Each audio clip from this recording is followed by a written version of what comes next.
ये जंग इनके बिल्कुल खिलाफ जा रही थी। Indians had introduce the air force और उनकी पूरी वो बूफोर्स गन्स तबाही मचा रही थी।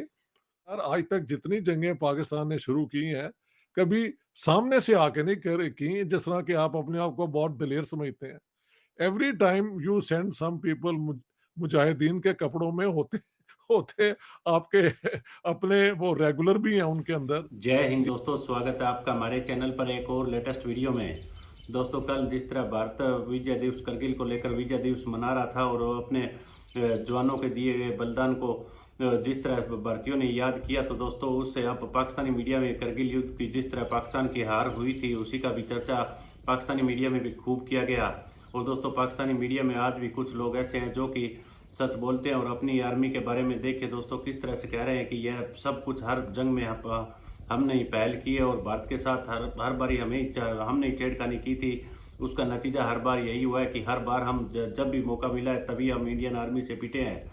और जिस तरह दोस्तों करगिल से पाकिस्तानी फौजियों की पाकिस्तान ने लाशें लेने से भी मना कर दिया था, तो उस पर भी पाकिस्तानी मीडिया कह रहा है कि हमें शर्म से आज भी डूब मर जाना चाहिए। लेकिन दोस्तों, शर्म इनको कभी भी नहीं आएगी। और दूसरी तरफ पाकिस्तानी मीडिया यह भी कह रहा है कि अगर हम इसी तरह अपनी हरकतों से कभी बाज न आए तो हमारे पास ले देकर एक सबसे बड़ा सूबा पंजाब है। अगर कभी इंडियन आर्मी पंजाब में आकर बैठ गई तो हमारे पास कोई भी और चारा नहीं रहेगा, सिर्फ तालिबानियों की तरह पहाड़ों में जाकर बैठने के।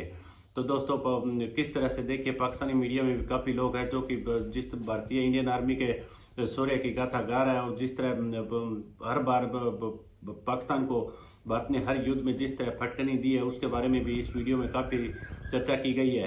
तो दोस्तों, वीडियो को लास्ट तक जरूर देखिएगा और वीडियो को लाइक कीजिएगा और प्लीज़ हमारा चैनल सब्सक्राइब कर लीजिएगा। हम आने वाले समय में आपके लिए एक से एक बढ़िया वीडियो लेकर आते रहेंगे। तो चलिए दोस्तों, करते हैं वीडियो स्टार्ट।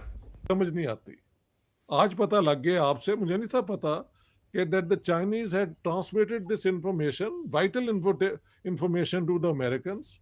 लेकिन प्रूफ क्या होता है? प्रूफ तो यही होता है ना कि पाकिस्तान ने ये प्लान किया हुआ था, यानी परवेज मुशर्रफ ने। और ये एक डिजास्टर है। सारी दुनिया में पाकिस्तान का उस दिन से ग्राफ जो है ना, it has hit the bottom, और उसके बाद वहां से उठे ही नहीं कभी। वो जो बात थी ना, वो मैंने बड़ी सुनी कि मुशर्रफ जो थे वो चाइना गए हुए थे इस एज एन आर्मी चीफ। तो he was talking to, I think general Mahmood से बात कर रहे थे या किसी से बात कर रहे थे पाकिस्तान में। तो चाइनीज उनका फोन टैप कर रहे थे। I think he was talking from the room से अपने बात कर रहे थे। मतलब अगर आप you are an army chief and whatever you are talking is something very serious. So the Chinese didn't talk to Pakistan, the Chinese didn't tell Indians, the Chinese told Americans। उन्होंने अमेरिकियां दसता होना कि ए काम पैना है तो जो है ना इन्हों ढको या इन्हों फड़ो या कुछ करो। सो आई थिंक द अमेरिकन्स ने भी कुछ नहीं कहा होगा एंड देन वो मुश्किल में ही फंस गए। ਉਹ ਗੱਲ ਹੈ ਕਿ ਅਮਰੀਕਨਸ ਨੂੰ ਪਤਾ ਸੀ ਕਿ ਹੋਣਾ ਕੀ ਹੈ, ਕਿ ਇਹ ਸਾਰਾ ਤਮਾਸ਼ਾ ਕਰ ਲੈਣ। ਇਹ ਕੋਈ ਯੂਕਰੇਨ ਵਾਲੀ ਵਾਰ ਤਾਂ ਨਹੀਂ ਹੈ ਕਿ ਉਧਰ ਰਸ਼ੀਆ ਖਲੋਤਾ ਹੈ ਤੇ ਉਧਰ ਸਾਰਾ ਯੂਰਪ ਹੈ। ਇਹਨਾਂ ਦੇ ਕੋਲ ਦੋਨੋਂ ਸਾਈਡਸ ਦੇ ਕੋਲ, and that is very good. 10-15 3 ਹਫ਼ਤੇ ਦੇ ਬਾਅਦ ਤੇ ਉਹ ਕੀ ਕਹਿੰਦੇ ਨੇ, ਐਮੂਨੀਸ਼ਨ ਹੀ ਖਤਮ ਹੋ ਜਾਂਦਾ ਹੈ। ਇਹਨਾਂ ਦੇ ਕੋਲ ਸਪੇਅਰ ਪਾਰਟਸ ਨਹੀਂ ਹੁੰਦੇ, and that is only good. ਜੇ ਵਾਕਈ ਬਹੁਤ ਕੋਈ ਸੈਲਫ ਪ੍ਰੋਡਿਊਸਿੰਗ ਆਰਮੀਜ਼ ਹੋਣ ਔਰ ਪ੍ਰੋਡਕਸ਼ਨ ਹੋਵੇ ਔਰ ਇਹ ਜੰਗ ਕਰਨ, ਤੇ ਤੁਸੀਂ ਦੇਖੋ ਕਿੰਨੀ ਤਬਾਹੀ ਹੋਏਗੀ। ਔਰ ਤਬਾਹੀ ਕਿੱਥੇ ਹੋਏਗੀ? ਪੰਜਾਬ ਵਿੱਚ ਹੋਏਗੀ। सो इट्स वेरी गुड कि उनको सबको पता है कि ये कहाँ जाएंगे। चाइना के पास तो नहीं ना जा सकते, अमेरिका ही दरवाज़ा खड़काएंगे, और पाकिस्तान ने खड़काया और वहाँ पे मिन्नतें की। अब वहाँ पे झगड़ा ये है कि अपना नवाज शरीफ कहते हैं जी मुझे तो बताया ही नहीं, और मुशर्रफ यानी ये जंग इनके बिल्कुल खिलाफ जा रही थी। Indians had introduce the air force और उनकी पूरी वो बूफोर्स गन्स तबाही मचा रही थी। तो कहते हैं कि वो उनके पास आए, ये वडाइश ने लिखा है अपनी किताब में। तो इनको जाना पड़ा वहाँ पे अपना उनसे बेगिंग के लिए कि जी हमारी जंग बंद करवा दें। क्लिंटन के पास जाना पड़ा और उस दिन 4 जुलाई थी, स्पेशली रिक्वेस्ट की और छुट्टी थी अमेरिका में। नवाज शरीफ ने कहा साड़ी गल सुनो वरना हमारे हालात जो है ना वो खराब हो जाएंगे। फिर उन्होंने अमेरिकन से सुना इंटरवीन किया और उनको कहा कि भाई ठीक है, इंडियंस को कहा कि इनकी फौजें निकलने दें, ये जो मुजाहिदीन कह रहे थे वो, फिर जब वो निकल रहे थे तो फिर उस दौरान उन्होंने बहुत जो है वो बम्बार्डमेंट की। बहुत स्लॉटर किया लोगों को, बिल्कुल सही है। अगर आप पढ़ें in the line of fire तो मुशर्रफ ब्लेम्स के जी हम तो जीते हुए थे, ये था वो था, and Nawaz Sharif went there and he caved in और ये और वो। तो ये हमारे ब्लेम गेम दोनों की चलती है, लेकिन आई थिंक नवाज शरीफ की स्टोरी ज्यादा क्रेडिबल है, मुझे तो ये लगता है। तो डॉक्टर साहब फिर at the end of the day बात तो फिर यही हुई ना कि तो विल ऑफ द पीपल जो है, जब तक वो प्रिवेल नहीं करेगी और जो इलेक्टेड लोग हैं उनके फैसलों की इज्जत नहीं होगी और वो फैसले नहीं करेंगे और बंद कमरों में बैठ के इंडिविजुअल्स फैसले करेंगे, तो नुकसान तो फिर तब होता है ममालिक का, और हमने इस चीज का नुकसान उठाया इस चीज का। और बिल्कुल उठाया है। कहा जाता है कि democracies don't go to war, और अगर हम इंडिया पाकिस्तान की सिचुएशन देखें तो 2-3 जंगें जो हुई हैं उसमें वाकई सिविलियन हुकूमत नहीं थी, क्योंकि सिविलियन हुकूमत को हर चीज मजबूरन एक्सप्लेन तो करनी पड़ती है ना। तो वो कैसे शो करें कि हमने जंग शुरू की और हम जंग में कुछ भी अचीव नहीं कर सके, ये मसला है ना। तो विल ऑफ द पीपल जिस दिन पाकिस्तान में सीरियसली ली जाएगी तो हम ये सारी कॉन्फ्रंटेशन ऑफ इंडिया को जीरो कर देंगे अपने बेस्ट इंटरेस्ट में। देखिए इंडिया ने इसको फेस किया है और अब उनकी इकोनॉमी, उनके दुनिया में इन्फ्लुएंस आप भी देख रहे हैं, मैं भी देख रहा हूँ कैसे बढ़ रहा है। हाँ जी, हमने अच्छी भला हेड स्टार्ट 60s में हमारे पास था, पूरा वेस्टर्न ब्लॉक सपोर्ट करता था, वर्ल्ड बैंक ने इनकी मदद की, इनकी इंडस्ट्री कायम हुई, चाहे वो ठीक है कंज्यूमर लाइट इंडस्ट्री थी, लेकिन पाकिस्तान में तरक्की हो रही थी। इन्होंने सारा वो जंगे कश्मीर, अच्छा इंडियंस की दो दो बातें सुनाता हूँ। वो कहते हैं यार आज तक जितनी जंगें पाकिस्तान ने शुरू की हैं कभी सामने से आके नहीं कर की, जिस तरह के आप अपने आप को बहुत दिलेर समझते हैं। Every time you send some people मुजाहिदीन के कपड़ों में होते होते आपके अपने वो रेगुलर भी हैं उनके अंदर। यस 47 48 में यही हुआ, 65 में भी यही हुआ और कारगिल में भी यही हुआ। दूसरी बात, जब when I was doing research on this and Kargil हुआ ही था तो मुझे इंडिया जाना पड़ा, तो वहां I met brigadier brigadier Nair, जो एक्चुअली फुला है ना तहसील गुजरात की, ये वहाँ की फैमिली है जो पार्टीशन के वक्त वहाँ गई। तो वही पंजाबी उनके घर में गया, किसी के जरिए कांटेक्ट मिला, उसने कहा यार ये तो समझाओ कि जब जंग शुरू हुई, he was fighting in that war, तो कहते हैं जब आपके ये सोल्जर्स मारे गए तो जो है ना उसका क्या कहना चाहिए, प्रोटोकॉल कह लें या तरीका है कि once the battle is over for a few hours और फॉर अ डे और वट, उसमें सीज फायर होता है और आप अपने डेड बॉडीज इंजर्ड को ले जा सकते हैं। तो वो कहते हैं हमारे लिए प्रॉब्लम हो गया कि पाकिस्तानी तो कह रहे थे कि ये तो हमारे सोल्जर्स ही नहीं है, ये तो मुजाहिदीन है, तो अब इन डेड बॉडीज को क्या किया जाए, वो तो सड़ जाएंगी। तो कहते हैं उन्होंने कहा कि हमारे कुछ यूनिट जो है ना आर्मी के अंदर अभी भी मुसलमानों के हैं, तो we have Hindu priest, Muslim priest, Sikh priest and Christian priest.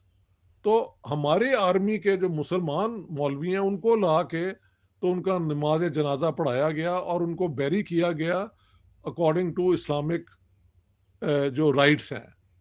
बाद में फिर इन्होंने मान ही लिया कि ये हमारे ही लोग हैं, और आप वीडियो भी देख लेंगे, इंडियन आर्मी मैन जो हैं एक डेड बॉडी पाकिस्तानी सोल्जर की पाकिस्तान के फ्लैग के अंदर वो अनरैप करके तो वापस कर रहे हैं, क्योंकि ये एक दो आर्मीज के अंदर है, जो सोल्जर्स लड़ते हैं या मारे जाते हैं उनका अपना झगड़ा तो पर्सनल कोई नहीं होता, they are fighting for the nation, इसलिए उनको रिस्पेक्ट दी जाती है।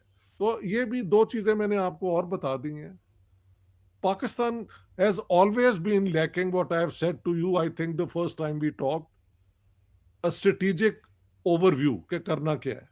देखो इन्होंने कारगिल किया था ना, उन्हें पता था इसके पॉलिटिकल कॉन्सिक्वेंसेस होंगे, उनको पता होना चाहिए था कि इसके इंटरनेशनल फोरम में कॉन्सिक्वेंसेस होंगे, उनकी तैयारी कोई नहीं थी। तो Nawaz Sharif had to cut a very sorry figure, वहां जाके मिन्नतें की, ਤੇ ਫਿਰ ਉਹਨਾਂ ਨੇ ਇਹਨਾਂ ਦਾ ਸਾਰਾ ਕੀ ਕਹਿੰਦੇ ਨੇ ਜਿਹੜਾ ਕਨਫਰੰਟੇਸ਼ਨ ਖਤਮ ਕੀਤਾ ਐਂਡ ਕਾਰਗਿਲ ਵਾਸ ਓਵਰ। ਤੇ ਉਹ ਬੇਨਜ਼ੀਰ ਨਵਾਜ਼ ਸ਼ਰੀਫ ਦਾ ਗਾਟਾ ਵੀ ਲਾ ਛੜਿਆ ਮੁਸ਼ਰਫ ਨੇ। ਉਹਦੇ ਬਾਅਦ ਇੰਜ ਹੋਇਆ ਨਾ, ਬੇਨਜ਼ੀਰ ਦੇ ਕਹਿਣ ਦੇ ਮੁਤਾਬਿਕ ਕੋਈ 3000 ਸਾਡੇ ਲੋਕ ਸ਼ਹੀਦ ਹੋਏ।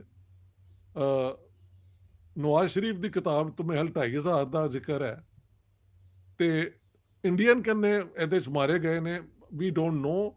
ਉਹ 100 'ਚ ਗਿਰਦੇ ਨੇ, ਲੇਕਿਨ ਮੈਨੂੰ ਲੱਗਦਾ ਉਹ ਵੀ ਹਜ਼ਾਰਾਂ 'ਚ ਹੋਣਗੇ, because you know when you are on the top of a hill and people from the other side have to you know reach those places, ਤੇ ਬਹੁਤ ਕੈਜੁਅਲਟੀਜ਼ ਹੁੰਦੀਆਂ ਨੇ। ਸਹੀ ਤੁਸੀਂ ਇਹ ਕਹਿ ਸਕਦੇ ਹੋ ਕਿ ਇੰਡੀਆ ਦੇ ਉੱਤੇ ਇੱਕ ਵੀ ਤਨਕੀਦ ਹੋ ਸਕਦੀ ਹੈ, ਅੱਜ ਅਸੀਂ ਕਰ ਵੀ ਦਈਏ।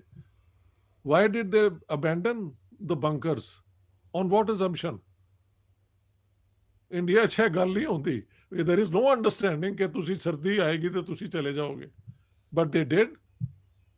नहीं, देखना तो सर वो होता है ना कि हमें क्या सूट करता है, वो तो उनको तो मैं वैसे चलो ये बात था कि उन सर्दियां हैं, वो क्वेश्चन ये नहीं है। क्वेश्चन ये है कि अगर आपने एक एडवेंचर करना भी है तो एटलीस्ट अपने वजीर आजम को तो एतमाद में लो, that's right. Strategic consequences, international allies बनाओ। और डॉक्टर साहब, मैं आपको सबसे खतरनाक बात बताऊं, फॉरगेट ये जो कारगिल तो है ही है, जो पीएम मोदी ने जो सर्जिकल स्ट्राइक की थी पाकिस्तान, ये जो बालाकोट में, इसमें इंटरनेशनल कम्युनिटी जो है ना, उसने पाकिस्तान की बात नहीं मानी थी या मौकफ नहीं लिया था कि इंडिया ने ये एग्रेशन किया या इंटरनेशनल लॉ की वायलेशन है। ये बहुत सीरियस क्वेश्चन है, इसको नॉर्मली हम एड्रेस नहीं करते। और मुस्लिम वर्ल्ड किसी ने नहीं कहा कि भाई ये इंटरनेशनल एग्रेशन है, इंटरनेशनल लॉ की वायलेशन है। क्या देखिए, उनके पास कैपेबिलिटी है, कैपेबिलिटी पाकिस्तान के पास भी है। स्ट्राइक मारना, मिसाइल चलाना, वो कोई प्रॉब्लम नहीं है, वो पाकिस्तान भी चला सकता है, वो तो कोई मसला नहीं है। क्वेश्चन ये नहीं है, क्वेश्चन ये है कि आपके एक्ट की जो है उसकी लीगैलिटी क्या है and how the world perceives. ठीक है, जंग जो है सिर्फ वो ऑन ग्राउंड नहीं जीतनी होती, इंटरनेशनली भी आपने एक मौका जो है वो इसी वजह है ना कि ये सारे टैक्टिकल कमांडर्स हैं, ये ब्रिगेडियर लेवल के ऑफिसर्स हैं जो लेफ्टिनेंट जनरल और जनरल बन गए हैं। ये मैंने कह तो दिया है, मेरी जान के पीछे ना पड़ जाए। ये है फील्ड कमांडर्स कि मैंने इस इलाके में ये टैक्टिक्स। तो देखा होगा दोस्तों आप किस तरह से पाकिस्तानी मीडिया भी करगिल वॉर में इंडियन आर्मी की शौर्य की गाथा खुद अपने मुंह से बता रहा है। और जिस तरह से दोस्तों इसकी शुरुआत पाकिस्तान ने की थी, लेकिन इसको ख़त्म भारत ने ही किया था। और दोस्तों जो पाकिस्तान के लिए यह काफ़ी शर्मसार करने वाली हार थी, लेकिन शर्म इनको कभी आती नहीं है। और दोस्तों जिस तरह से भारतीय इंडियन आर्मी के जवानों ने अपना सर्वोच्च बलिदान दिया, उसको कोई भी भारतीय शायद कभी भी नहीं भुला पाएगा। और दोस्तों जिस तरह से हमारे लिए उन लोगों ने जो बलिदान दिया अपना, तो हमें भी एक नागरिक होने के नाते अपने देश के प्रति अपनी जिम्मेवारियों को खूब निभाना चाहिए दोस्तों, और उनके बलिदान को कभी भी नहीं भुलाना चाहिए। तो चलिए दोस्तों, हम मिलते हैं आपसे अगले वीडियो में, तब तक जय हिंद, वंदे मातरम।